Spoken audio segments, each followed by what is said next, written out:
Hey, go ahead and show me your hands, man. Hey. Now here's my hands. Don't call me drawn out on me. Well, then You've not done anything wrong. Well, Why are you getting her? I don't care. Okay, so you're taking her word on bringing that? Until I get things secured. Yes, Okay, look, nothing on you. Hold on. Put your head off back. Okay? You ain't handcuffing me in my hand. Get on the ground. Oh, you want to punch me?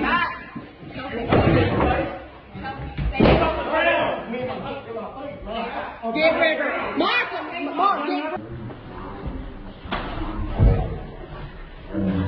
The Putnam County Sheriff's Office has some explaining to do after this video was posted on the social media platform TikTok. The craziest part of this story, the man who was sucker punched, Michael Hoover, worked with the deputy who clocked him, whose name is Justin Dew. Here is Hoover's photo, taken by the department some time ago when he was employed by them. Hoover's lawsuit claims Deputy Justin Dew used excessive force by sucker punching him, causing broken bones in his face.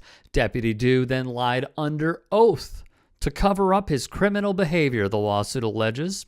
The lawsuit claims Dew arrested Hoover for assault on a first responder and resisting arrest by falsely stating under oath that Hoover had assaulted him. Ben Rabin, seen here, is Hoover's attorney. Rabin showed how and why it qualifies as a sucker punch, displaying his client's hands clearly down by his sides. Rabin says Hoover has multiple sinus fractures and is experiencing double vision from the punch. Members of the Hamilton Police Department were caught on cell phone video beating up a citizen at a gas station.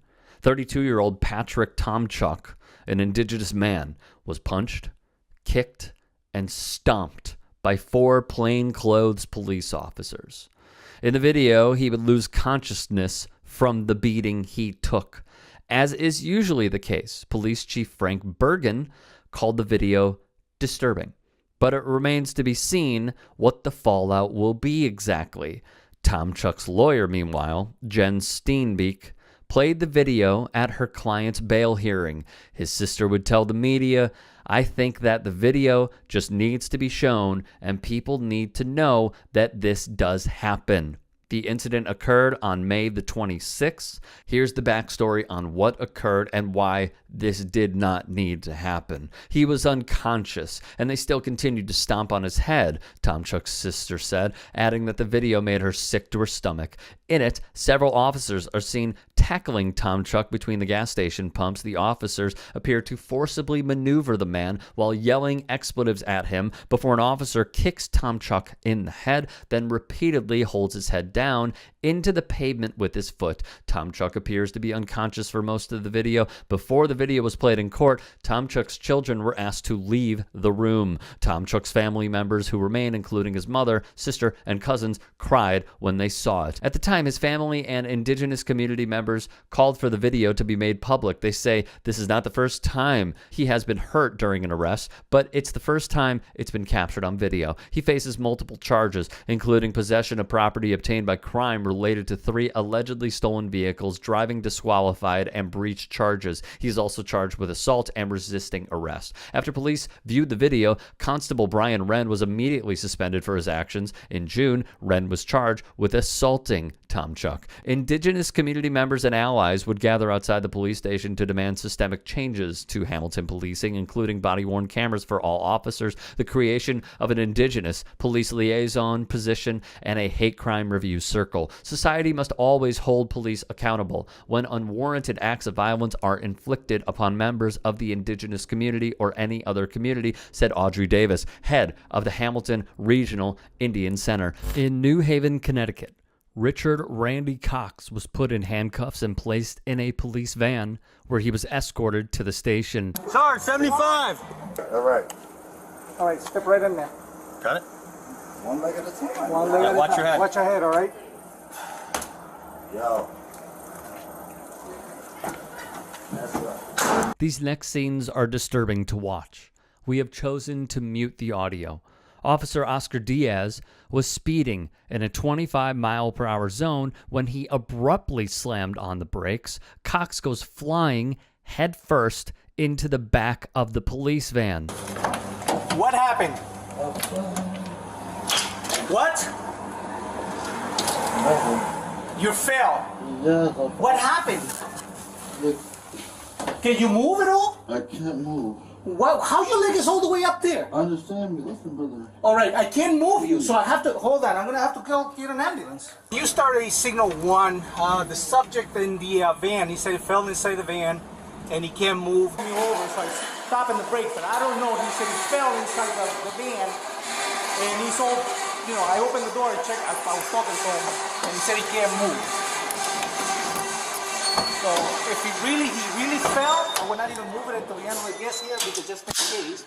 Alright, help, listen. I cannot move. Move your leg. Sit up. Why not listening, bro? Sit up. I can't move. You're not even trying. What's the hand? All right, there you go. Almost there. Now get your shoulders out. Ready? 1, 2, 3. Stand up. There we go. All right. Get up. Listen, he was fine walking, all right? Like I said, he was kicking that door, no problems. Hold it tight, though. Hold it tight, though. Hold it.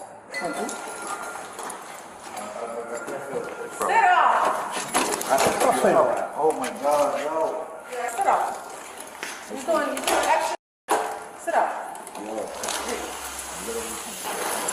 Yeah, broke my neck because I can't look.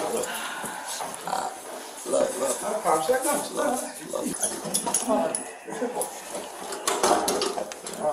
I can't reach.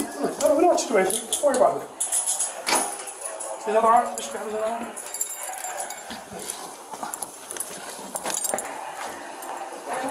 I don't know how many more examples we must show that plenty of officers in the United States are not fully prepared. They are unprepared and do not have the mental and moral capacity to help the public. This is just another instance of too many instances. The way they deal with this man who suffered injuries because of their own negligence is astounding.